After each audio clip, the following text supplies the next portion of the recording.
Hello and welcome to the Squeaky Bum Time podcast with Laurent Cortines. It is Friday, October 28th. In this episode, we will review the Champions League results, preview the Premier League, and the fate of Jesse Marsch. But first, VAR is evil. So if you have watched the Champions League this week, we had some VAR calls. We have them regularly, and they're here and there, and handballs for Bournemouth against West Ham and have you. I've railed against it. If you listen to this pod for a long time, you know that I am pretty much anti-VAR. Why am I anti-VAR? I don't understand why we need it. Who is it for? What is it doing? What is its purpose? No one has explained this to me. I understand the top level. Oh, let's get calls right. Okay, let's get calls right. For what? Why do they need to be right? What is the purpose of getting them right all the time? We're arguing and fighting about VAR calls all the time anyway. So what are we doing? I always question, is it for television? Is it to keep up with the NFL? Is it to keep up with gamblers who are concerned about making sure things are right? Because what's happening now is not working. Football is a live sport determined by the moments you're holding your breath and the goals go in.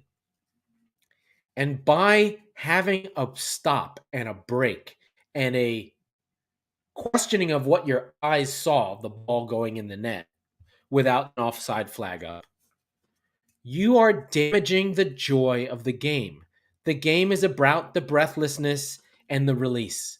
It's why people say scoring a goal is like an orgasm. I don't remember who said it, but it's very famous. And the reason I'm bringing this up is the Spurs game where Harry Kane in the 95th minute looked like he scored a game-winning goal. Did I watch this whole game? No. I followed along. I knew Spurs style was kind of Porto got an early goal from former Spurs trainee, which we talked about a while ago. And then, Spurs angled their way back in. Betancourt scores a goal. And then we have this amazing moment of a last-minute goal by Harry Kane. I know that offside is a clear letter of the law rule. I know how it works. I know all these things. This is not about rationality or accuracy or precision. This is about the nature of sport. Why do we watch it? What is it for? How does it work? I fundamentally believe that these sports are created in this age at the turn of the century. I'm going to go deep. At the turn of the century to get people to play. They had more time for the first time in their lives. There were young people hanging out, drinking, and the schools made these athletic programs, and you had these concepts of Christian athleticism, of to take care of your bodies, to take care of God. And we made these sports and we evolved these rules relatively quickly. And they figured out that football had this rule where we don't want people standing over there. And they made this offside rule, and they've changed it once or twice just to get it right. So people don't stand on the other side of the goal and you just kick it and everyone just sits on top of the goalkeeper. They've made a system. So as long as you're not behind the last man and the goalkeeper, you're fine. Okay. That rule had been in place for 100 years, which was nice. And we have some controversial calls here and there, but by and large, it has been accurate and served football properly. On occasion, you have a really egregious one, but mostly it's he's level, he's a little forward. The referees mostly get it right. Now, we had one overturned for Everton the other day where they got a goal when the player was clearly offside. Had that been called the other way, that would have been a controversy. Okay, fine. But now we have VAR, which is taking away something fundamental from football. The prior ways, the guy just raised the flag, it was a goal, and then it wasn't. That's it. Play on. We keep going, right? The moments just went on to the next one. And you could be aggrieved after the fact and see the review and whatever. And that's how football was played for 100 years. But now we have VAR, which does something worse than getting calls wrong. it takes away the flow of the game. We're seeing it in nearly every sport. We have it in the NFL where calls are made and guys go under a booth and they talk and whatever, and it's terrible. We have it in the NBA where it's interminable, referees reviewing plays to get it right. All I ask people to do is go watch a YouTube game of an old game. There's none of this. The games fly. They're just getting played. And that is the sport that evolved into these mega billion-dollar corporations. It was that version of it, that pure version. We are diluting and hurting the sports we love for the illusion of precision. It doesn't matter in the end. Who cares? Just make it the best, most fun version I can. I don't care if I got it wrong in the end. I'll be mad anyway. Right or wrong, right or wrong. The other piece of this, especially in football, is it hurts offense. All the VAR calls are about taking things away, not giving things. It's really frustrating, and I hate it. Okay, let's go to the Champions League scores. So the big games were Chelsea defeating Salzburg. They move on. Sevilla beat Copenhagen, but that doesn't matter. They're in the Europa League. City draw with Dortmund in a very dull game. City's bugaboo with penalties does raise up again with Riyad Mahrez risking a penalty. Here's the story. Under Pep, City have missed 25 of 80 penalties. For a team that talented, that's not good enough. Keep an eye on this space. We have a bugaboo there. PSG romped through Maccabi Haifa at home. The big three both score 2 goals and have an assist each. So that's Mbappe, Neymar, and Messi. They always like when that's fun. Milan defeat Zagreb to move through. Benfica defeat Juventus. This is a major one. Juventus are falling apart. Basically, all of the Super League teams from the other big leagues, so Italy and Spain, mostly. The Bundesliga wasn't interested, and then the French are just like, I'm fine.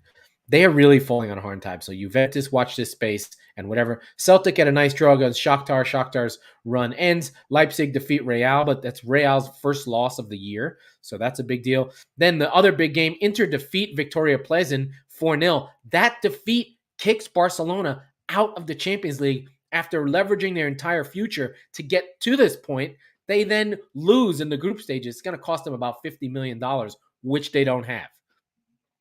Eintracht Frankfurt and Marseille, they pull things together. That's the most interesting group in the league with Spurs. Barcelona lose to Bayern after they just don't show up. And Liverpool defeat Ajax away.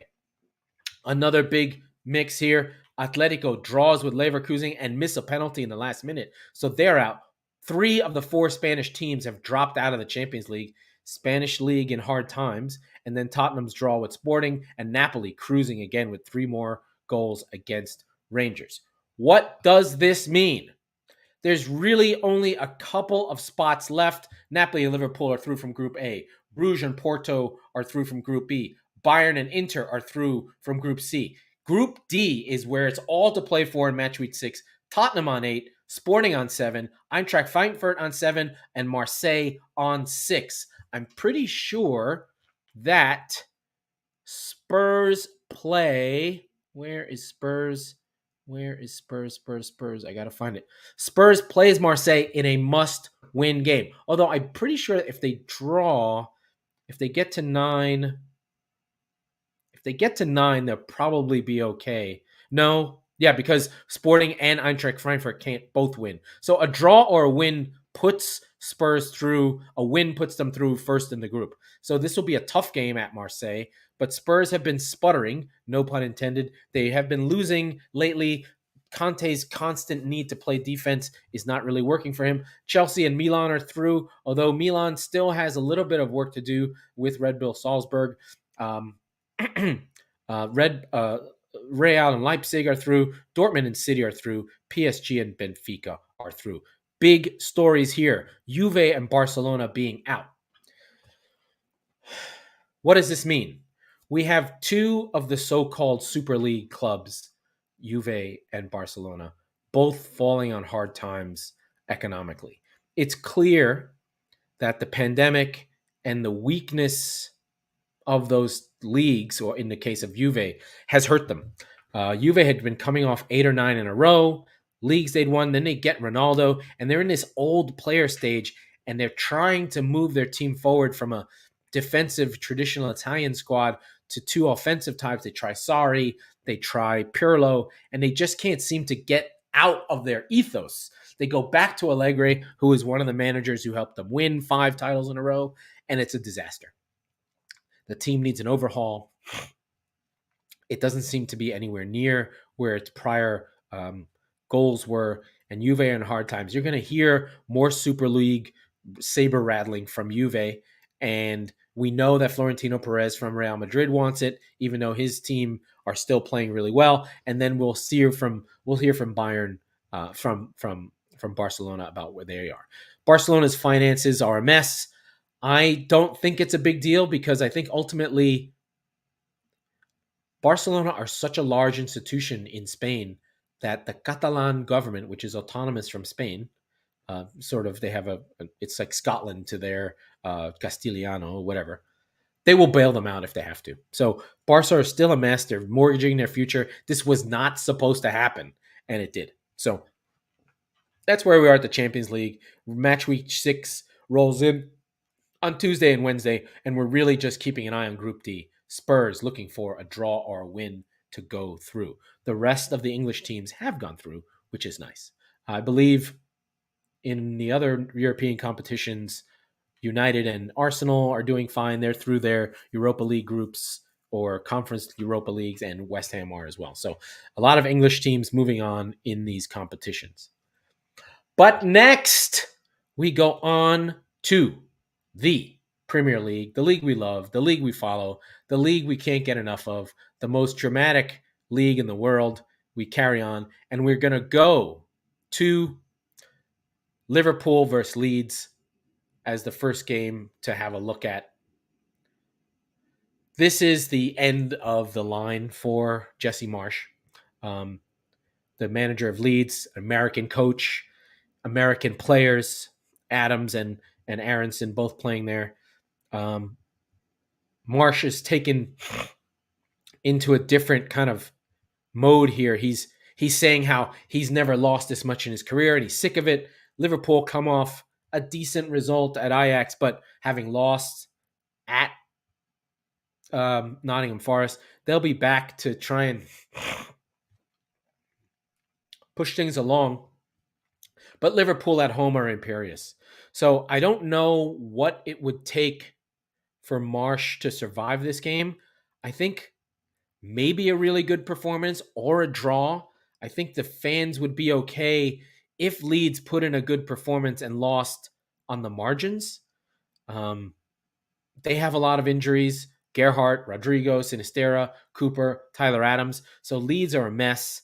Liverpool are a mess too, but they should win. And I think this might be the last game we see from Jesse Marsch. It turns quickly in the Premier League when the dial of death rolls onto you and the Grim Reaper shows up. We saw it with Gerrard. We saw Brendan Rodgers get on the wheel of death and come off of it as he's pulled Leicester off of it, and we'll get to them next.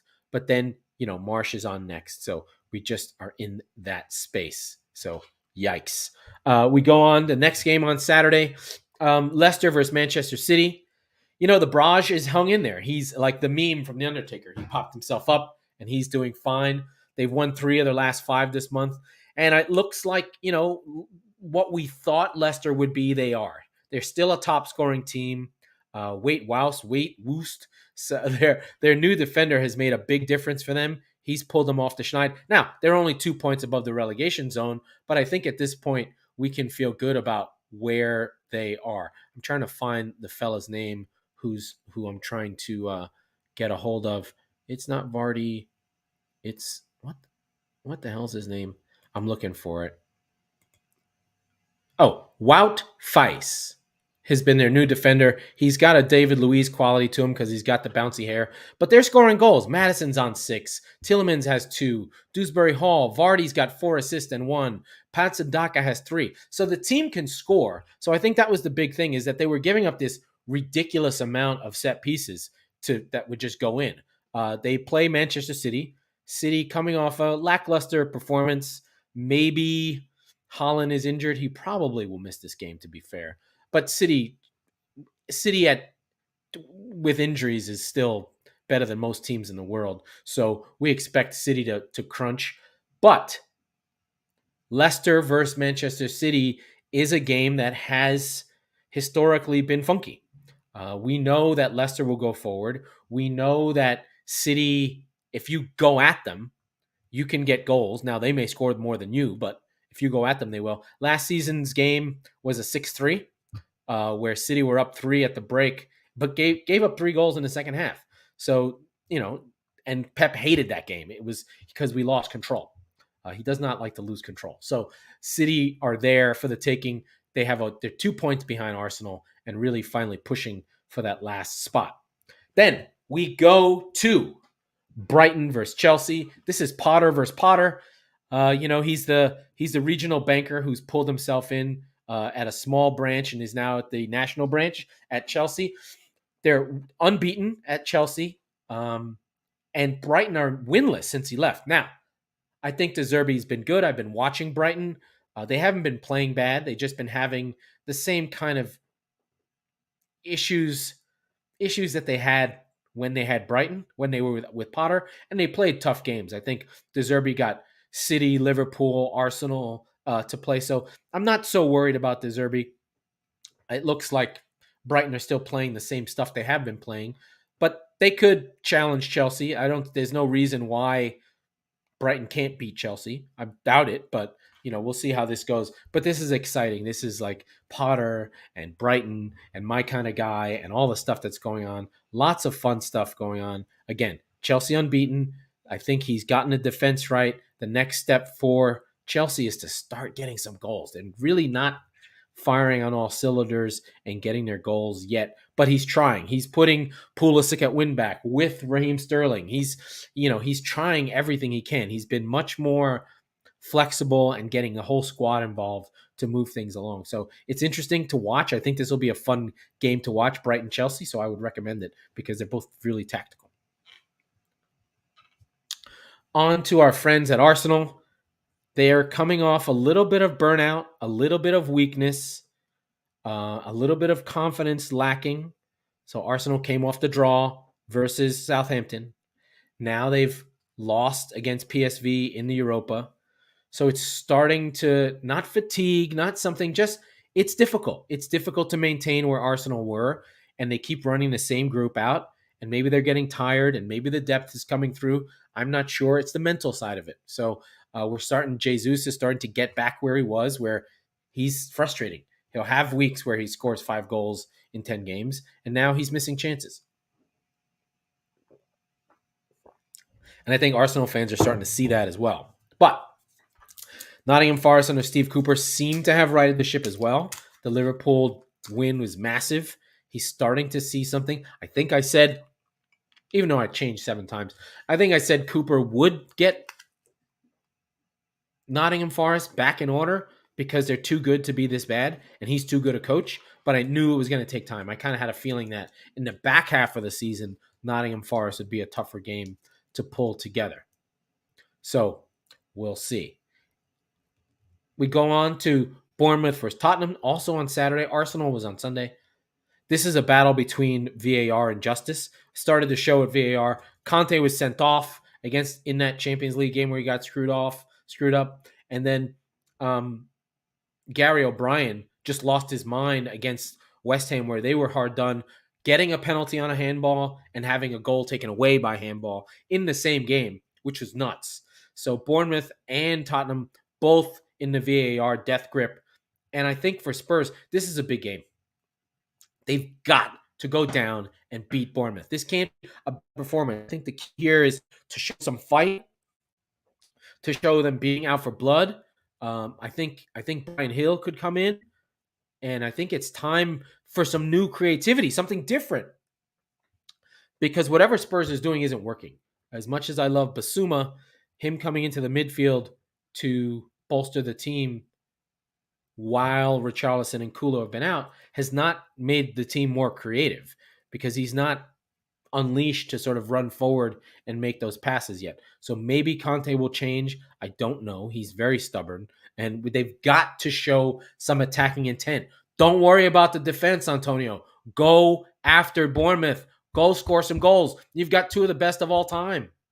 And now we're starting to see the frustration machine turning on for Heung-min Son, who we've relatively avoided rumors of his leaving, but we're finally starting to get them. Does Real Madrid want him? I could see Real Madrid wanting a hold of Heung-min Son because that opens up the entire Korean market. Very wealthy group of people. It makes sense from a monetary standpoint because Heung-min Son is the star of Korea. That opens up a whole market for the Galacticos. So I think Tottenham need to start looking at those things. And then Sunday late, West Ham versus Manchester United.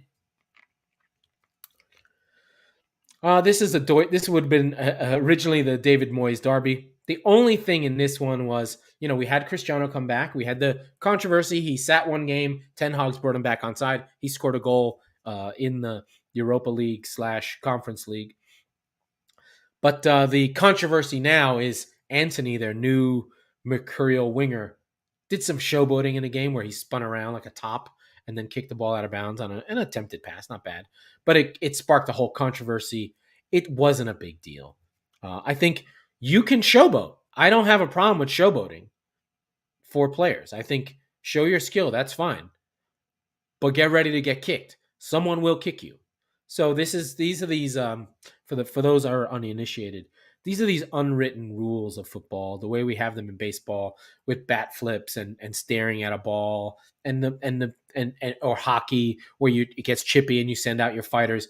In football, if you showboat and sort of do tricks and flicks when it's not appropriate in the flow of the game, it is the right of the opposing team to take it as a front, as a slight.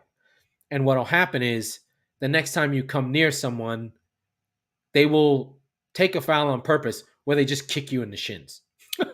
So it's something that can happen. We'll see if it does happen. I don't think West Ham will feel the need to do that, but they might talk about it and be like, pull that shit on me and I'll kick you in the face. Because West Ham is a very English physical team, and if they try and mess about with them, they'll be in trouble. Man United do come into this game a little weakened. There's no Varane, so they will be playing a very short defense with Lindelof and Martinez against the beefiest West Ham headers you can find. So it should be a game for headers, but Martinez is good on those. But you'd expect West Ham to win, United to win these games at home. And then another fun little game, Fulham versus Everton in the Marco Silva Derby or Anthony Robinson Memorial Derby. And we see again, can Everton go on the road and win a game? These are bigger tests for what Frank Lampard has been up to, where he's taking the team, how he's moving it forward. These types of things where we're and Fulham as well, who are really, really good and do present challenges to Everton. Can that Karkovsky, Cody defense hold Mitrovic down? I really like this game. Fulham at home. This could be a good game. Everton Fulham is a good Saturday late game. Any games that I missed? I just have to check. Palace play Southampton. Brentford play Wolves. And another good game, Newcastle versus Aston Villa.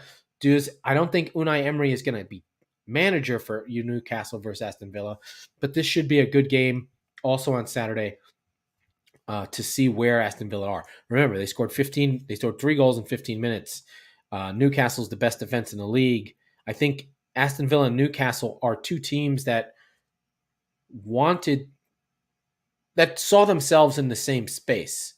Not in the same money. I think, Newcastle, we know, has a large amount of money. They sit in 4th right now. But Aston Villa saw themselves as upwardly mobile and thought that the Gerrard signing and the players that they signed were going to move them into a top half European challenge spot. And I think this is an interesting game for Aston Villa. This could be a good game. I don't know what we'll see from Aston Villa, but we know what we'll see from Newcastle. Hard pressing, hard defending, opportunistic goal scoring. Wilson and Almiron running the break hard with Guimaraes pulling the strings. So a good game by two venerable old clubs. Brentford and Palace both at home against Wolves and Southampton, respectively. These are relegation battles, I think. Brentford have not been playing well of late. They're sliding down the table a little bit at this point. Same with Palace, who have a bad game in them. The table's pretty stacked.